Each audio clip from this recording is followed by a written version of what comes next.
जो गुरु जी ने बोला है उस पर चलना, उस बोले हुए तरीकों को मानकर चलना, उसको मानता कहते हैं। मानकर चलना नहीं, वैसे कहे जाना मैं तो गुरु जी को मानता हूँ, ये गलत हो गया। अगर उन्होंने बोला कि वहम नहीं करना, फिर क्यों करते हैं हम? और कई चीज़ें बोली हैं, जैसे उन्होंने बोला व्रत मत रखा करो, व्रत रखने से रब खुश नहीं होता, तो फिर क्यों रखते हैं हम? हाँ, हेल्थ के लिए। अगर कई बार होता है कि हेल्थ को ठीक करने के लिए अगर आज खाना नहीं खाते हैं, बीपी बढ़ गया है, आज का दिन नमक नहीं खाएंगे, शुगर बढ़ गई है, आज का दिन चीनी वाला या जिसमें खाने में ज़्यादा शुगर है, आज नहीं खाएंगे, ये व्रत नहीं हुआ। ये एक मेंटेन करना हो गया अपने बॉडी के लिए, वो करना ठीक है। लेकिन ये सोच के कि मैं आज खाऊंगा कुछ नहीं, तो गुरु जी मेरे को मेरा ये काम होना चाहिए, वो गलत होगा, वो नहीं होगा। उस चीज़ की बात करो। सो अगर गुरु जी ने कहा है तुसी मैनू याद करो, मैं थोड़े काम करांगा, तो याद करना नहीं, तो काम कैसे होंगे? बात माने नहीं तो कैसे बोलेंगे हम गुरु जी को मानते हैं? खाली बोलेंगे? तो सब देख रहे हैं, वो तो सब जान रहे हैं, सबको देख रहे हैं, सबको जानते हैं, कर क्या रहा है, बोल क्या रहा है, उनको सब पता है। तो मानना जो होता है, गुरु जी के जो इंस्ट्रक्शन है, जो गुरु जी ने बोला है, ऐसा नहीं करना है तो नहीं करना है, ऐसा करना है तो जरूर करना है, तो आप कहलाओगे मैं गुरु जी को मानता हूँ। जो बनाए हुए गुरु जी के कानून, उस पर चलना, उसको कहते हैं कि मैं गुरु जी को मानता हूँ, मैं उनको फॉलो करता हूँ, जो वो कहते हैं मैं वो करता हूँ, इसको कहते हैं मानना। सो इन बातों का ख्याल रखना, तभी आप संपूर्ण गुरु जी तक पहुँच पाओगे, नहीं तो जहाँ बैठे हैं वहीं रह जाएंगे।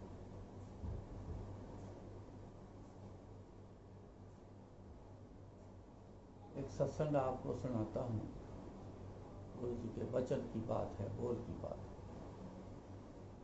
वो सत्संग तो एक है, लेकिन उसमें दो बन के निकले हैं सत्संग।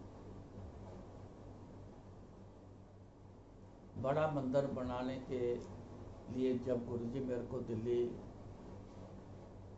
छोड़ आए थे, क्योंकि हम गए थे जयपुर नवंबर के लास्ट में, तो 4 जनवरी को हम दिल्ली पहुंचे थे। कुछ आर्मी ऑफिसर थे, उनकी इच्छा थी गुरु जी को मिलने की, तो गुरु जी के बड़े प्रेमी उस समय पे ब्रिगेडियर रैंक पर थे, जयपुर में थे, तो उनको उन्होंने अप्रोच किया, क्योंकि सबको पता था कि उनके घर पर ही जयपुर ठहरे हैं, तो उनकी पोस्टिंग वहाँ होते हुए जब हम थे तो दिल्ली हो गई थी, तो इसलिए उनको अप्रोच करके बोला कि हम मिलना चाहते हैं कि गुरु जी दिल्ली आ सकते हैं। सबका जाना जयपुर थोड़ा मुश्किल होना है, एकदम से सबको छुट्टी लेना मुश्किल होगा, तो अगर गुरु जी आ जाएँ तो सारे 25-30 काफ़ी लोग थे जो ऑफिसर मिलना चाहते थे, तो इसलिए प्रोग्राम बन गया। तो हम दिल्ली से होकर जालंधर जाना था, तो दिल्ली आए, तो ऑफिसर्स को मिलने के लिए दिल्ली रुके 2-4 दिन, हफ्ता, और उसमें ही संगत भी को पता चल गया, आनी शुरू हो गई, तो जुलाई तक गुरु जी दिल्ली रहे थे। तो जुलाई में गुरु जी वापस आए जब पंजाब, तो फिर बड़े मंदिर की योजना बन गई थी बनाने की, तो मेरे को फिर वही छोड़ आए थे। अब मेरे को इंस्ट्रक्शन थी कि तू मेरे कहे बिना दिल्ली से बाहर नहीं जाएगा, तू मेरे आज्ञा के बिना तू मेरे पास जलंधर नहीं आएगा, तू घर पर अपने फ़ोन भी नहीं करेगा, उनका आ जाएगा तो सुन लेना, लेकिन तू फ़ोन नहीं करेगा घर पर। एक इंस्ट्रक्शन और दी कि किसी के घर पर दिल्ली में नहीं जाना है, सिवाय अपने काम के, कहीं इधर उधर नहीं जाना है। ऐसी इंस्ट्रक्शन थी।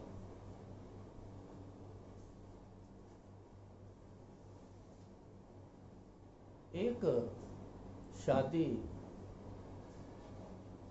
लुधियाना में थी। उस फैमिली का, चहल फैमिली है, उनका हमारे साथ बहुत प्रेम है। चहल आंटी ने मेरी आंटी को बड़ी लड़की वाला दर्जा दे के रखा था, इतना प्यार करते थे हमें। तो सारी फैमिली, सारे मेंबर ही हमारे से ऐसे थे जैसे हम सके हैं उनके, इतना प्रेम था। अब मेरे को दिल्ली से बाहर आने की आज्ञा नहीं थी। शादी का इनविटेशन आया और उन्होंने डिमांड रखी, मेरे को फ़ोन भी उनके आए कि आपने ज़रूर आना है। कहा जो गुरु जी की आज्ञा, जो गुरु जी का हुक्म होगा उसके हिसाब से ही चलूँगा। नहीं आना है, हम गुरु जी को मना लेंगे। ठीक है जी। गुरु जी को मनाने लग गए। गुरु जी ने बोला कि नहीं, वो नहीं आएगा, उसका सारा परिवार आएगा, आप शादी करो। बड़ा जोर देने लग गए। उन्होंने कहा कि मेरी बात को समझो, उसका आना यहाँ पे मेरे को कोई प्रॉब्लम नहीं, वो आएगा, दूसरे दिन चला जाएगा, तीसरे दिन चला जाएगा वापस दिल्ली, कोई फर्क नहीं पड़ता। लेकिन उसके आने से इनको फर्क पड़ेगा, मेरे को और आंटी। लास्ट में उन्होंने फिर ये बात बोली, जब मान नहीं रहे थे, तो कहते अगर इन दोनों का इस समय बड़ा ख़राब है, इसलिए मैंने इनको दूर रखा है, आंटी को मैं दिल्ली नहीं जाने दे रहा, और फ़ोन से भी मना किया है, फ़ोन से भी बात नहीं करनी, क्योंकि ऐसा समय आया है कि जब भी ये एक दूसरे के सामने होंगे, तो गुरु जी पंजाबी च गल करते सी, कहते जदों एक दूसरे के सामने होए तो दोनों चो एक दा पड़ाका पै जाएगा। पड़ाका मतलब आग जब जलाते हैं ना, तो तेल डाल के जब आग जलाओ, पेट्रोल डाल के जब आग उसको माचिस दिखाओगे जलती हुई, तो भड़क से ऐसे करके आग जलती है ना, तो ऐसे भड़ाका इसको बोलते हैं। मतलब दोनों में से कोई एक जा सकता है। इतना बुरा समय आ गया था, लेकिन हमें नहीं पता था, दुनिया में किसी को नहीं पता था, सिर्फ गुरु जी जान।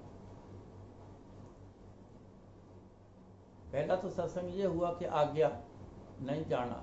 बहुत सी रिश्तेदारियों में शादी हुई, बर्थडे घर पर भी बच्चों के सब मनाए गए, किसी की मौत हो गई, रिश्तेदारी नज़दीकी की हो गई, किसी की हो गई, सब लोग जाते हैं, जाना बनता है, ये लोग लाज का काम है, सब करते हैं।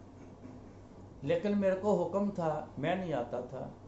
आंटी ने चले जाना, कहीं जाने वाले हो तो सारे परिवार बच्चों ने भी चले जाना, लेकिन मैं नहीं जाता था। यकीन करना, ऐसी बातों पे बहुत एक मुश्किल वाला समय होता था। मन में यही आना कि सारा परिवार वहाँ शादी में बैठा है, रिश्तेदारी की शादी है, मैं यहाँ पे अकेला हूँ। इस चीज़ को भी कंट्रोल करना आसान बात नहीं, जितना सुनना आसान है, करके देखना बहुत मुश्किल है। एक बार हो जाएगा, दो बार हो जाएगा, कई बार हो जाना ये बड़ा मुश्किल होता है। एक तो ये सत्संग तक नहीं जाता था, दूसरा सत्संग आंटी का और मेरा जो ये चला है कि दोनों का पड़ाका पै जाएगा जे सामने आएंगे तब। इसलिए कहते मैंने रोक के रखा है, आप शादी करो, अंकल को वहीं रहने दो। वो समझ गए, कहते नहीं हमें अंकल आंटी की ज़रूरत है। तो वो जल्दी मान गए, शादी हो गई। कुछ महीने निकल गए। कुछ महीने निकल गए तो गुरु जी का एक दिन मेरे को कहना हुआ, आंटी नू मैं एक हफ्ते वास्ते इत्थे भेज रहा,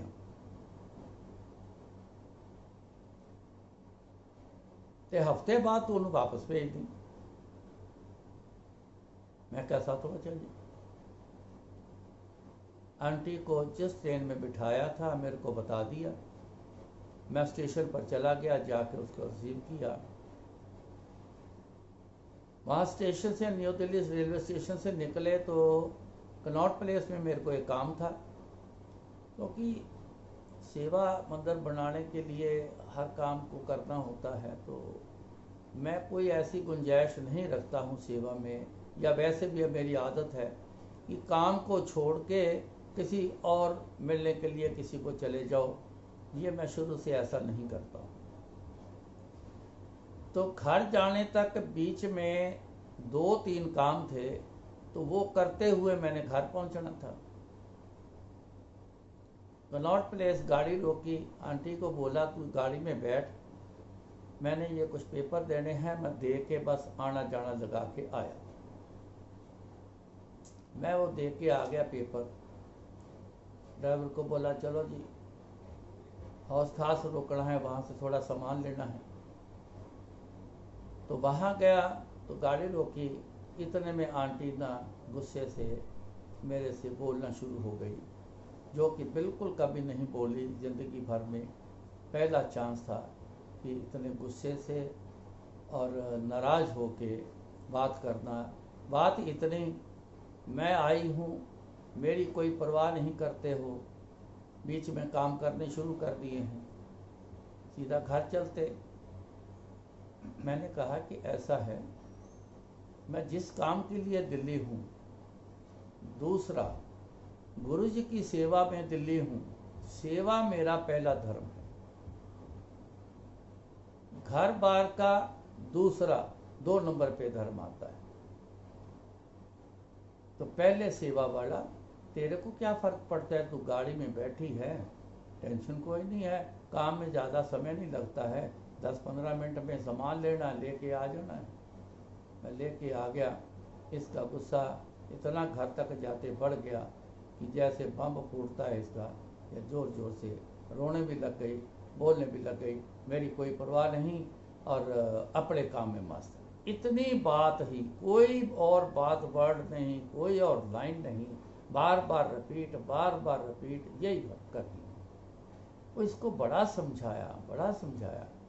घर आए, सामान रखा,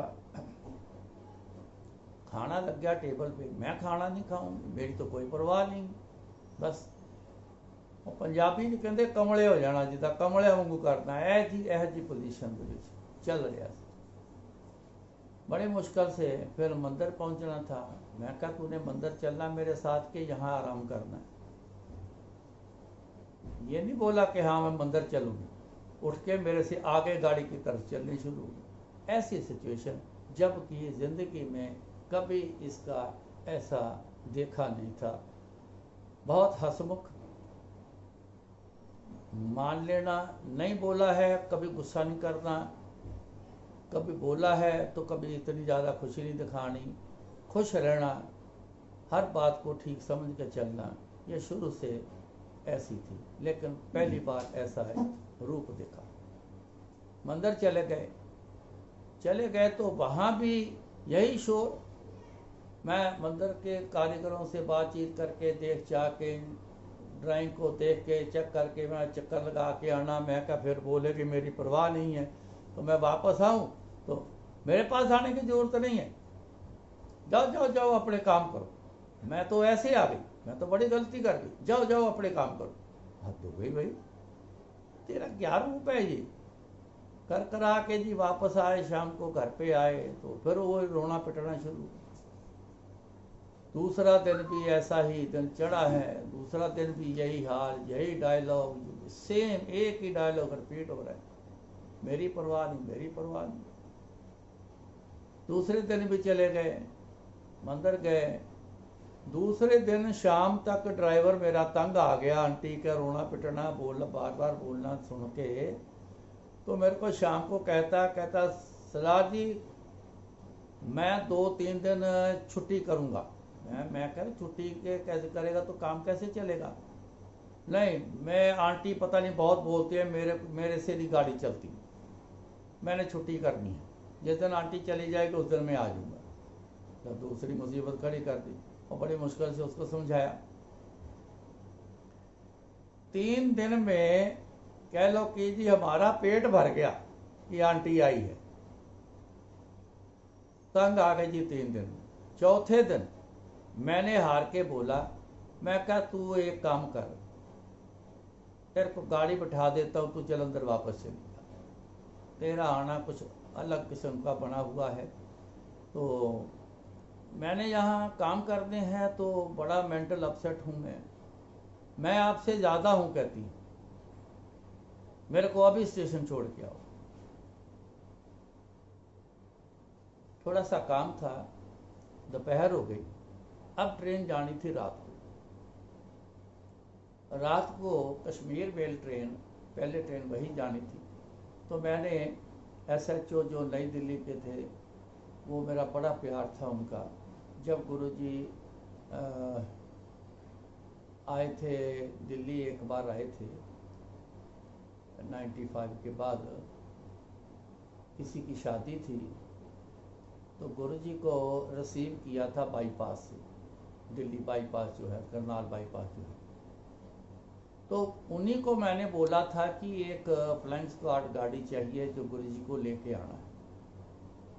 तो उन्होंने खुद गाड़ी में बैठ के फ्लाइंग स्क्वाड किया गुरुजी को, और ओबराय होटल तक वो लेके खुद आए थे। उनको मैंने फ़ोन किया, उन्होंने बोला कि आप आ जाओ, रिजर्वेशन अभी बंद हो गई है, तो उनको सीट मिल जाएगी। मैं कहा देखना रास्ते में कोई ऐसी बात ना हो कि परेशानी हो। कहते कोई परेशानी नहीं हो, पक्की सीट मिलेगी जलंधर तक, आ जाओ आप। चले गए, उन्होंने एक सीट बोल के कहला के किसी को, तो उन्होंने सीट अलॉट कर दी तुरंत उसी समय। सर्दी का मौसम था, इसके पास कोई कपड़ा नहीं था जो रात भर निकाल लें सफ़र में, सर्दी बड़ी सर्दी थी। अब ट्रेन चलने का भी समय नज़दीक आ गया था, प्लेटफार्म पे लगी हुई थी। तो मैंने कहा तेरे पास कोई कपड़ा नहीं है तो इतनी सर्दी है, रात तो तू बीमार हो जाएगी। आंटी तो बोल ही नहीं रही थी कुछ, अपने ही मूड में थी। मैं 2 मिनट आया। मैंने गुरुजी से कहा, गुरुजी इसके पास तो ब्लैंकेट वगैरह ऐसा शॉल कुछ है ही नहीं, तो मैं गुरुजी लेके आता हूँ, तो गाड़ी ना चलने देना गुरुजी, मैं दौड़ा ही जाऊँगा। मैं अंदर स्टेशन प्लेटफार्म से जो दौड़ा, बाहर आया, रोड क्रॉस करी, पहाड़गंज अंदर बाजार में आया, 9:30 का टाइम था। एक दुकान कपड़े वाली खुली थी, उससे मैंने पूछा ब्लैंकेट है? कहता जी हाँ है। मैं कहा जी एक अच्छा खासा सर्दी ना लगे सफ़र में, तो मेरे को कोई भी एक निकाल के दे दो, समय नहीं है, ट्रेन वहाँ खड़ी है स्टेशन। जो उन्होंने दिया, मैं पैसे दे के मैं लेकर तो फिर वापस दौड़ा, फिर दौड़ा ही गया। गाड़ी खड़ी थी, जाके जैसे मैंने ब्लैंकेट दिया तो गाड़ी ने विसल मार दी, तो मैं फटाफट नीचे उतर आया, तो गाड़ी चल पड़ी। गुरुजी को मैंने फ़ोन से ये बोला कि आंटी वापस आ रही है गुरुजी, तो कहते जेड़ी भी ट्रेन विच बिठाएगा ना, तो फ़ोन करके मैनू दस दें, तो स्टेशन तो लैके उन्होंने घर छड़ देना। मैंने बता दिया, तो स्टेशन पे गए, एक जिसकी गाड़ी थी वो गए, गुरुजी भी गए, तो आंटी को रिसीव किया, उसको घर छोड़ा, छोड़ते बार से वापस आ गए। मैंने कहा जाके फ़ोन कर देना कि पहुंच गई है। दिन को फ़ोन आ गया, गुस्से में थी, मेरे लड़के का फ़ोन आया कि मम्मी पहुंच गई। ठीक है, चलो अच्छा, ख्याल रखना जरा, ठीक है। अब अगले दिन गुरु जी के फ़ोन से रोज़ बात होती थी मेरी। उस दिन जब फ़ोन आया, हाँ आंटी पहुंच गई, हाँ जी गुरु जी आ गया सी फ़ोन जी, हाँ जी। गुरु जी एक गल समझ नहीं आई, कहते की गल है। मैं कहा गुरु जी ऐसा रूप आंटी का तो कभी मैंने ज़िंदगी में देखा ही नहीं। वो तो लड़ती रही 3 दिन, इतना लड़ती रही, एक सांस भी नहीं लिया उसने अच्छे से, बोलती रही एक ही बात पे झगड़ा, बस मेरी परवाह नहीं की थी, मेरी परवाह नहीं की थी, किसी काम करी जाते हो, मेरी परवाह नहीं की थी। गुरु जी गल कुछ समझ नहीं आई। ये रूप देख के मैं भी परेशान हाँ कि उन्होंने की हो गया गुरु जी, ऐसा मैंटल अपसेट की हो गई हो, क्या हो गया। तो गुरु जी कहते याद कर एटले की शादी ते जिक्र चलिया सी तेरे आने का। मैं क्या हाँ जी चलिया सी। कहते तुहाडा ना एक समा बड़ा खराब सी, इस करके मैं उदों रोकिया सी कि जे तुसी सामने आ जाते तो तुहाडे दोनों चों एक ने चले जाना सी, ते बचाण वास्ते मैनू तुहानू आपसी दूर रखना पिया। तू आ जाता 2 दिन शादी वास्ते, कोई फर्क नहीं सी पैना, ना मैनू फर्क पैना सी, ना तेरे काम नू फर्क पैना सी। पर फर्क पैना सी ते जिंदगी नू फर्क पैना, तुहाडे दोनों च किसी एक जिंदगी नू फर्क पै जाना सी। इस करके मैं रोकिया सी। हुण समझ आई तैनू गल? मैं कहा हाँ जी समझ आ गई। गल खत्म हो गई। 2-3 महीने तक वो समय जब पूरा हो गया, फिर गुरु जी ने बोला आंटी नू ट्रेन में बिठाण लगन, उन्होंने स्टेशन तो लै ली। मैं कहा ना गुरु जी बस उत्थे ठीक है, जलंधर ना भेजना, वो तो बड़ा शोर पाती रही। नहीं कहते हुण ठीक रहेगी, तो उन्होंने ट्रेन तो लै ली। तो ट्रेन से जब लिया, घर पे आई तो हंसी खुशी सब फर्स्ट क्लास नॉर्मल, जैसे पहले थी वैसे ही। तो तब उससे भी बात ये साझा हुई कि उस समय ख़राब था, तेरा हो सकता है या मेरा हो सकता है। इतना गुरु जी ने इतना बोला कि ਤੁਹਾਡਾ समय आपसी ठीक नहीं सी। तो किसका समय? कहती मेरी पोजीशन ऐसी थी, हो सकता मेरा ही समय खराब होगा, चलो किसी का भी हो, लेकिन गुरु महाराज सब जानते हैं, हमें इस बात की जानकारी नहीं थी। आमना सामना हो जाता, किसी एक ज़िंदगी का नुकसान हो जाता, लेकिन गुरु जी को सब पता है। उन्होंने उस वक़्त को संभाल लिया, इसलिए संभाला कि हम एक के साथ जुड़े। 2, 3, 4, 5 के साथ जुड़े होते, हर किसी के साथ जुड़े होते तो दिखता तो सबको एक जैसा ही, कम तो कोई भी नहीं है, सारे में पूरी ताकत है, लेकिन कौन करता, हमारा ख्याल कौन रखता। ये सिर्फ एक के साथ जुड़ने की वजह है, इसलिए बड़ा जरूरी है। गुरु जी कहते सी एक नाल गलबात रखो, ये तुसी देखो किहदे नाल रखो, सारे चंगे, एक नाल गलबात रखो। मैं नहीं कहता मेरे नाल, पर एक जगह टिके रहो। अगर कोई अपने में कमी है तो दूर कर लेना, डिसाइड कर लो किस तरफ रहना। दर्शन करने के लिए गुरु जी ने कभी मना नहीं किया। हाँ, किसी का सफ़र करना ठीक नहीं है, किसी को प्रॉब्लम हो जाना है। ज़िंदगी की ज़्यादा प्रॉब्लम को गुरु जी बहुत लेते थे। एक्सीडेंट हुआ वो भी ज़िंदगी का सवाल है, पहाड़ का गिर जाना, पहाड़ी इलाके में जाना होगा तो पहाड़ का गिर जाना, वो भी ज़िंदगी का रिस्क है। उसको ये नहीं कहना कि तेरे को ये नुकसान हो जाएगा। बहुतों को यही कहा की करना उत्थे जाके, ये उत्थे महाराज शिव जी के दर्शन करने, शिव जी महाराज दर्शन करने, आ तेरे सामने बैठा शिव जी, ये दर्शन कर ले। की करना जाके, छड़ पर रहने दे, ऐसे तरीके से। अब पहले भी तरीके से रोकते रहे ना मेरे को और उनको समझाते रहे, फिर आखिर में बोलना पड़ा ना, जब जिद की उन्होंने कि दोनों सामने आ गए तो एक दा पड़ाका पै जाएगा, तब जाके बोला। गुरु जी ऐसे इंसिडेंट को ना डायरेक्ट कभी नहीं बोलते, उनको आए संगत में बैठे का पता होता था कुछ दिनों में ये अब दुनिया छोड़ के जाने वाला है, लेकिन सब ये थोड़ी कहते थे तू आ जा रोज मेरे को, तू मर जाना फलाने दिन, ऐसा थोड़ी कहते थे। नहीं, जो सिस्टम बना है ना गुरु जी का, नॉर्मल सिस्टम जो बना है, एक पल के बाद क्या होना है ये उसका बनाया, गुरु जी का बनाया सिस्टम है, उसको उसी तरीके से गुरु जी भी चलने देते हैं।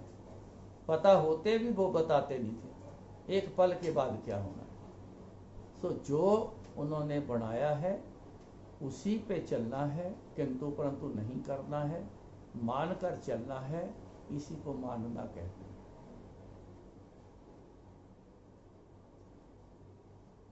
अच्छा, एक सत्संग मैं सुनाता हूँ आपको। गुरु जी ने रोका, किसी ने घर नहीं जाना, उसकी बड़ी एक खास वजह थी। अब मेरे को अकेले गुरु जी छोड़ के जा रहे थे, मैं जानता हूँ या गुरु जी जानते हैं, दुनिया नहीं जानती इन बातों को। गुरु कैसा होता है दुनिया नहीं जान पाती, गुरु कैसा होता है यही जानने के लिए इतने सत्संग मैं बोलता हूँ, गुरु जी की ऐसी ऐसी बातें बताता हूँ जिससे आपको जानकारी हो जाए। कितनी लेते हो, कितनी छोड़ देते हो, ये तो हर आदमी के ऊपर डिपेंड करता है। लेकिन गुरु जी मेरे को अकेले जब छोड़ के गए तो जिम्मेवारी गुरु जी की है, मेरी सुरक्षा ये गुरु जी की जिम्मेवारी। उन्होंने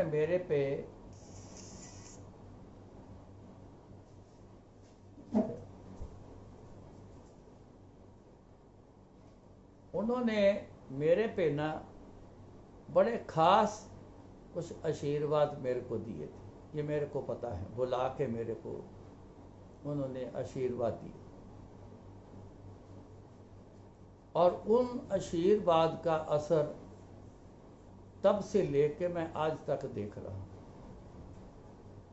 उनका असर कैसा है। ये बातें फिर कभी और करेंगे। उन्होंने कहा कि किसी दे घर नहीं जाना, क्यों? उन्होंने बताया, कहते ओदा काम हो जाना तो तेरे सिर भार चढ़ जाना, फिर तू मैनू रौला पाएगा, फिर मैनू तेरे थ्रू करना पड़ेगा। इसलिए नोएडा मैं गया, एयर फ्रेशर लगा रहे थे हॉल में, मंदिर जब बन रहा था, तो ग्रिल चाहिए थी जिसमें से हवा हॉल में आनी है। तो डक्टिंग हो रही थी, तो उन्होंने लेबर ने कहा कि जी अब हमें ना ग्रिल चाहिए, कुछ दिनों में मार्किंग करके कटिंग करके हर चीज़ को फिर फाइनल करना है, तो हमें ग्रिल इतनी ग्रिल चाहिए, ये साइज़ की जो भी था वो सब डिसाइड हो गया, वो ला के हमें देना। तो नोएडा में इंडस्ट्रियल एरिया में कैरियर कंपनी है जो एसी बनाती है। कैरियर कंपनी एसी में बहुत, इंडिया का जो एसी इंडियन मेक बड़ा फेमस रहा है। तो उनके पास मैं गया, ग्रिल का साइज लेके ऑर्डर दिया। एक मेरे बड़े अच्छे मित्र थे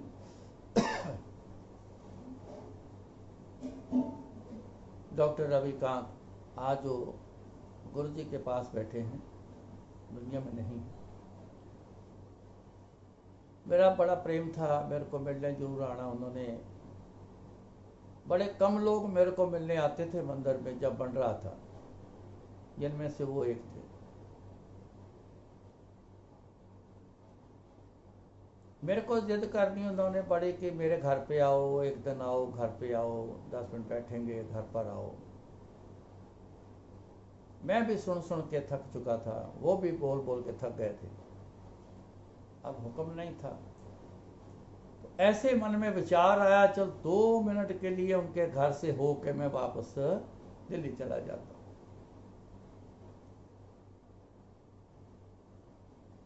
वहां से कैरियर कंपनी से फ़ोन किया, घर समझाओ कहाँ पे है। उन्होंने बताया, मैं पहुंच गया।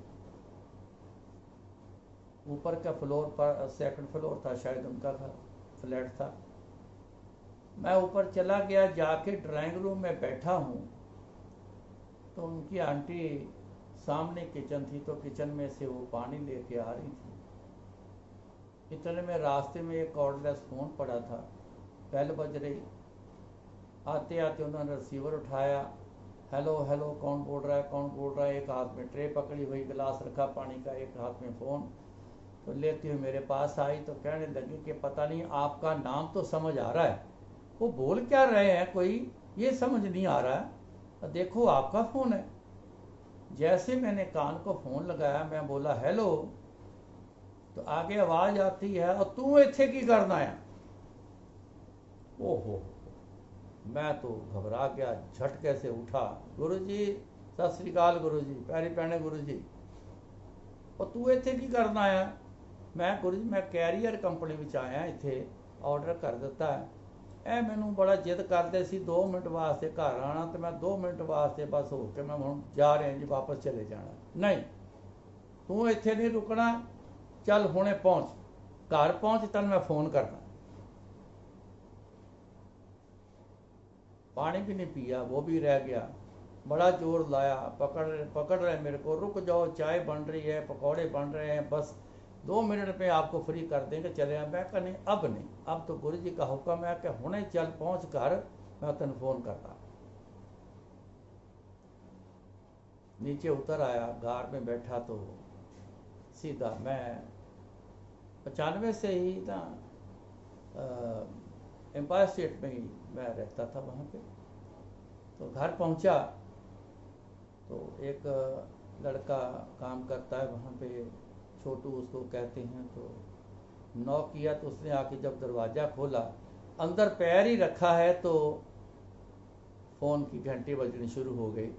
तो मेरे को समझ लग गई गुरु जी का फ़ोन आ गया।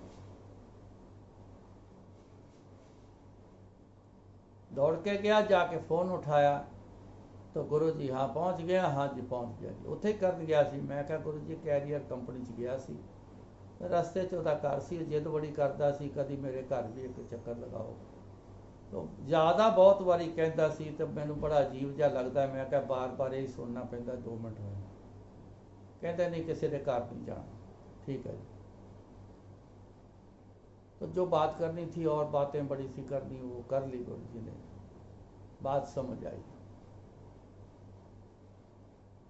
एक तो ये समझ आई कि गुरु जी हर समय हमें देखते हैं, मेरे पे तो खास नज़र होती है, आज भी ऐसा ही है।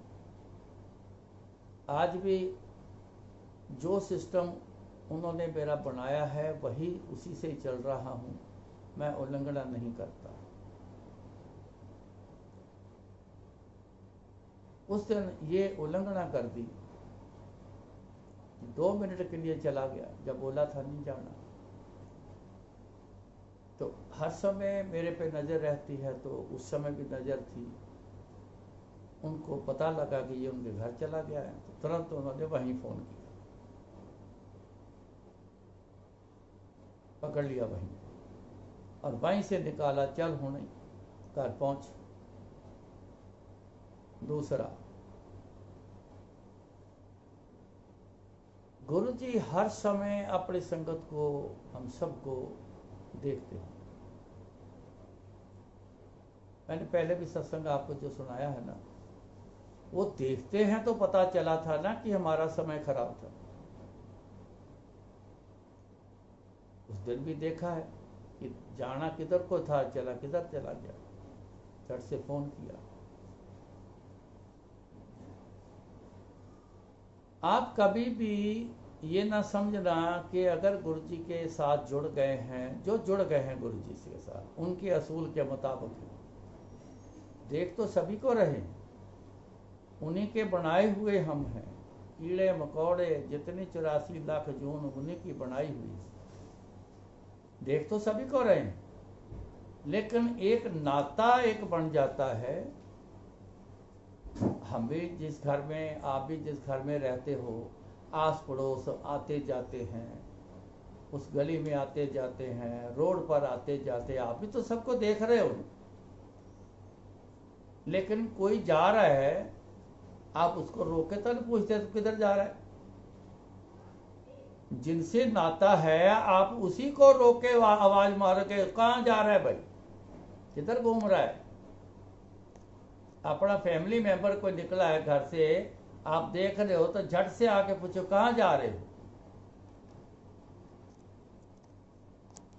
तो कई बार डिसाइड करते हो ना, अभी मत जाओ, मैं लेके चलूंगा, या कल को चलेंगे, इकट्ठे चलेंगे, या कहना अच्छा ठीक है जरूरी, जाओ चले जाओ। यही तरीका समझ लो गुरु जी के साथ अगर आप जुड़े हो ना, तो गुरु जी देख तो सभी को रहे हैं मैंने बोला, लेकिन जो जुड़े हैं ना उनके साथ ऐसा ही फिर गुरु जी करते हैं जैसे बताया है, 2 सत्संग में आपको बताया। तो कोशिश करो जुड़ने की। आ तो गए हैं हम, लेकिन जुड़ो गुरु जी से, नाता एक से रखो। गुरु जी के पास मन बन गया है, गुरु जी से नाता रखो। तुझ बिन अवर न जाना मेरे साहिबा, फिर ये कहने लायक हो जाओ। और बोलो, अरदास करो ये कि गुरु जी ये भी अरदास है मेरी, मैं आपके सिवा कहीं और ना जाऊं।